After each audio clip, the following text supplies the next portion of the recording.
oggetti del mondo esterno illuminati dalla luce naturale del sole. Ad ogni colore corrisponde un'effettiva sensazione fisiologica. Il colore di un oggetto, però, non è un'esclusiva proprietà dello stesso, ma del complesso sorgente luminoso, è oggetto di osservazione e di occhio dell'osservatore. Lo studio del colore si articola su due punti. Uno fisico dovuto all'interazione tra soggetto luminosa e oggetto illuminato e un altro di natura fisiologica che risolve attraverso l'analisi del processo con cui l'occhio risponde alla radiazione visibile di varie lunghezze d'onda. La luce che illumina l'oggetto è caratterizzata da una determinata intensità e da una certa distribuzione spettrale che ne definisce il colore.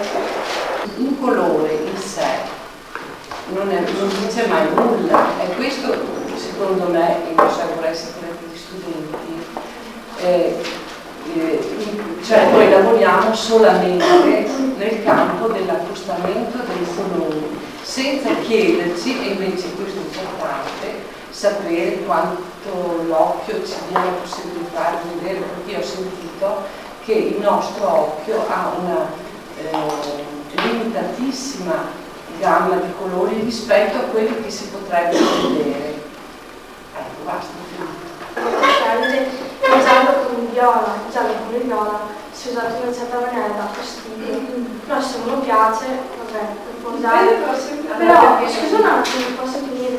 Però secondo me bisogna stare anche attenti alla teoria del colore, anche a che contrasti si vanno incontro. Non è solo perché a te piace questi colori, per me preferisco. Cioè vabbè, fin là ci sono, perché mi piace, però devo guardare anche, devo mettermi nei panni anche dell'osservatore, andrà a guardare. Se mi dà fastidio non lo guarderà più. Ci sono per esempio che propendono per l'azzurro, altre propendono per il rosso. Ci fa capire che probabilmente il colore ha un'importanza anche nella psicologia dell'individuo, no? Cioè che è vero che abbiamo un sistema percettivo che ci consente di individuare tutti quanti assieme allo stesso colore, però è vero che le reazioni psichiche che il colore induce su di noi non sono le stesse, no? Quindi un accostamento di colore può piacere e non piacere, no? Però io non vorrei che la discussione di stamattina si avviasse su un binario morto, cioè quella del gusto. Posso? No? Sì. No, io siccome si è parlato qua di estetica del colore, no? E alcuni hanno detto che l'accostamento di giallo e viola sono delle cose che non sono tanto ma sì, ma io sono d'accordo che sul piano estetico magari può anche, ma sul piano della moda oppure che si parla appunto dell'estetica, però c'è anche un piano, per esempio quello artistico, e allora questi colori che sul piano estetico magari possono dare fastidio, invece sul piano artistico possono anche funzionare. Immagina per esempio i fauve, alcuni artisti, oppure anche pittori del primo Novecento, ma anche pittori di adesso, oppure la pop art, eccetera, dove hanno sviluppato proprio questo contrasto dei colori, ma addirittura la materia, anche la materia proprio che era anche più schifosa, hanno preso, che hanno adoperato, per cui il contesto è importante. Se si opera a livello artistico, allora è anche comprensibile l'uso di colori molto forti, molto aggressivi, molto stridenti, perché fanno parte di una tematica, di un linguaggio soggettivo dell'artista stesso o della corrente artistica in cui si inserisce il pittore. Per cui leggere questi quadri è anche comprensibile, insomma, devono fare questo tipo di percorso, questa ricerca. Immagina l'arte informale, per esempio, si è adoperato tutto, e allora se si dovessero adoperare gli schemi estetici tradizionali oppure gli schemi proposti da Hilton, tutto pulito, rigoroso, questi schemi saltano perché non sono più adoperabili, addirittura io ritengo che siano negativi, perché se uno vuole fare questo tipo di espressione ultima, dove c'è molto di innovativo, molto di ricerca, molto anche di rischio, sia nel colore, sia nell'espressione, sia nella materia, e allora è un campo nuovo, perché l'artista secondo me è sempre un po' sperimentale, fa percorsi nuovi, e lì allora bisogna capire qual è il linguaggio, cosa vogliono dire, e allora bisogna anche accettare il tipo di colore che adopera, il tipo di materia, se è funzionale. Ecco, questa è una cosa. Poi poter procedere nel mio lavoro, cioè secondo me è importante avere una conoscenza della teoria. Guarda, e poi esprimere se la teoria il giallo e poi le mescolanze tra questi. E poi dice queste teorie dei colori non servono a nulla, almeno in pittura. Nessuno può pensare di fare un quadro servendosi dei soli colori primari e di quelli ottenuti per combinazione dei detti colori, o di giocare tra primari e loro complementari. Infatti, se è assurdo limitarsi ai soli 3 colori primari, è altrettanto pericoloso aumentare continuamente il numero dei colori che si desidera avere a disposizione. È la colorazione degli impressionisti agli espressionisti. Voglio dire, c'è stato un momento alla fine dell'Ottocento e all'inizio del Novecento dove il colore è diventato violento. Pensiamo ai Renoir e pensiamo a un Munch. Allora lì il colore serviva per esprimere uno stato d'animo, uno si serviva del rosso, del nero, o Rouault stesso, serviva per esprimere uno stato d'animo, o andava una moda, o andava bene per delle proporzioni, o uno diceva basta con il romanticismo degli impressionisti, basta, vogliamo fare qualcosa di diverso, però era il sentimento e il colore che giocava lì. Questo me lo chiedo anche a voi. C'è sempre il sentimento. Gli artisti quando dispongono i colori e pensano al colore, lo fanno, almeno i grandi artisti lo fanno sempre per raggiungere un'espressione, quindi per comunicare qualcosa. Quindi penso che questo qui è un problema. Però, cioè, siccome siamo in una scuola, no, non possiamo parlare solamente dei pittori, no? Dobbiamo parlare anche dell'educazione. Dice, prendendolo con le pinze quello che dice, perché anche io non sono molto convinto, però c'è una parte finale che invece mi interessa molto. Ve lo leggo velocemente la prima parte, poi dopo mi rallegro. Dice, ecco ora qualche esempio di tipi cromatici diversi, si riferisce alle persone. Gli individui che hanno gli occhi azzurri, San Severo, i capelli chiari, l'incarnato roseo, prediligono di regola colori assai puri e spesso presentano una considerevole varietà di caratteri cromatici ben differenziati. La loro caratteristica fondamentale è l'interesse per il contrasto di colori puri. Le tinte sono più o meno pallide o vivaci secondo la vitalità. La differenza di Hinton rispetto ai tecnici, per esempio, del colore o a tanti altri teorici del colore, è che lui sostiene che l'insegnamento deve partire dalla soggettività senza ucciderla, quindi ognuno di noi ha delle inclinazioni, va bene?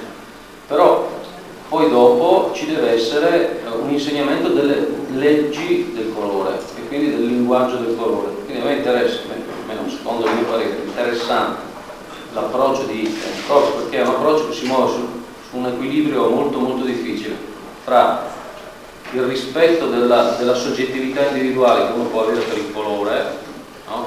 Quindi io ti dico, queste sono le leggi, però non è che tu devi sempre dipingere come ti dico io, tu devi seguire il tuo istinto, no?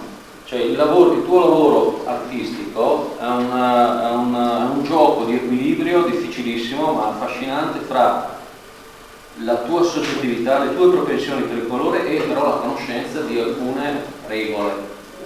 Allora, se mi sposto da una parte o dall'altra, naturalmente se io sostengo che devo solo rispettare le regole oppure sostengo che devo solo essere soggettivo, allora io mi sbilancio e probabilmente cado e faccio qualcosa di poco produttivo, di non creativo. Penso che vuole creare un'immagine, non credo sia un po' però i nostri studenti l'immagine che va a non so come dei fiori mettiamo. Se l'insegnante si mette solo sopra come una pietra chiude a sé storto, ecco.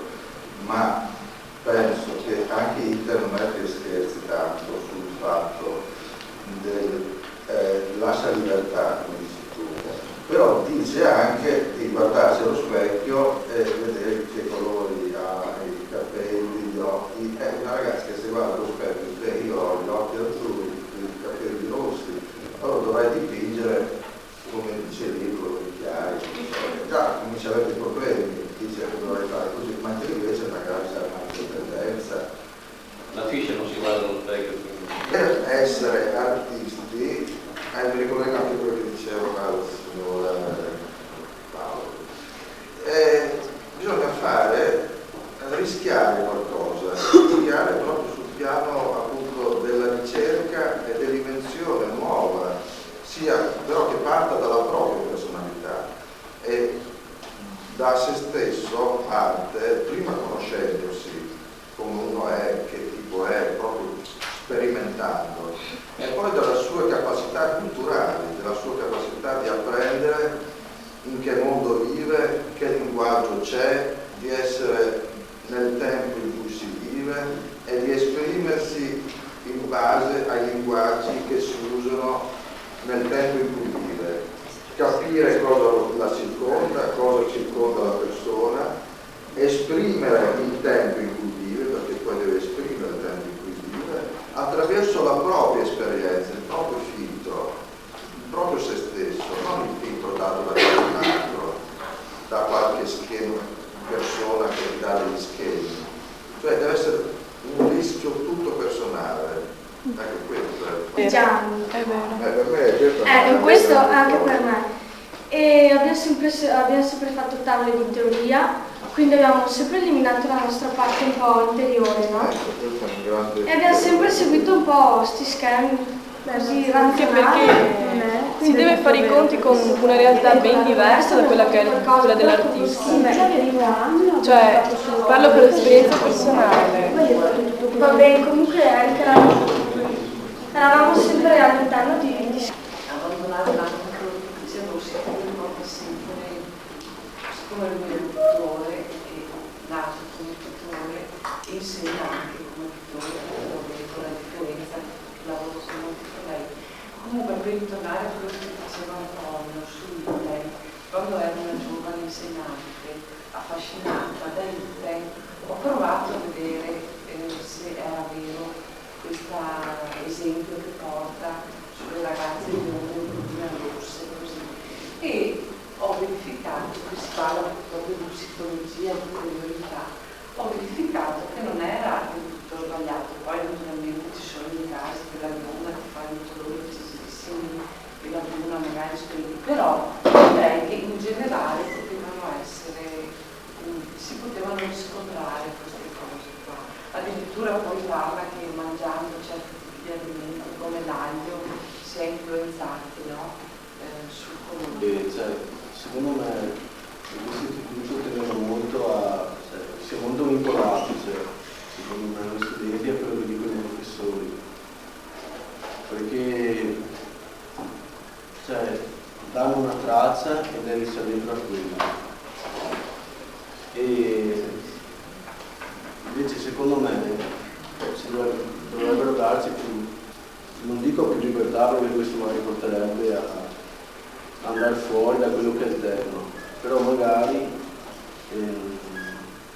non essere condizionati, perché questo porterebbe magari a limitare limitazioni. No, finisci. No, volevo dire che bisognerebbe ambire, usciti da questa scuola, a diventare degli stilisti. Cioè, chi è lo stilista? Non parlo di moda, perché c'è in tutti i campi. Quello è colui, la figura dello stilista è colui che crea uno stile, una moda, e che non si fa, cioè è lui che dice quest'anno vanno questi colori, quest'anno vanno i dati tessuti ecco.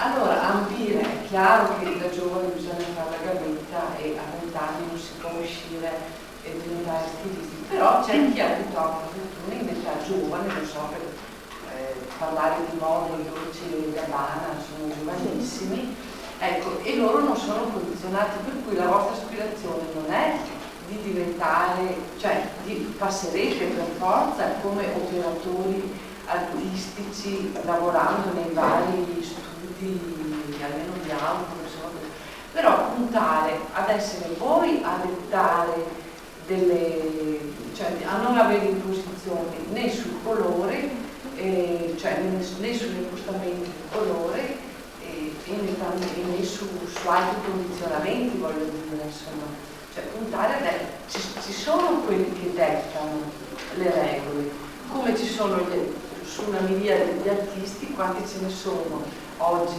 nell'epoca contemporanea, validi, conosciuti, sono pochi, però quanti che si fa il quadretto a casa oppure che fa anche mostre, eccetera. Cioè arrivare a puntare al massimo, non puntare al minimo. E forse questa educazione malsana, secondo me, che nasce nella scuola, perché io questi discorsi li sentivo anche quando ero io studentessa, che il professore voleva così, tanto bisognava barcamenarsi, sono sempre esistiti.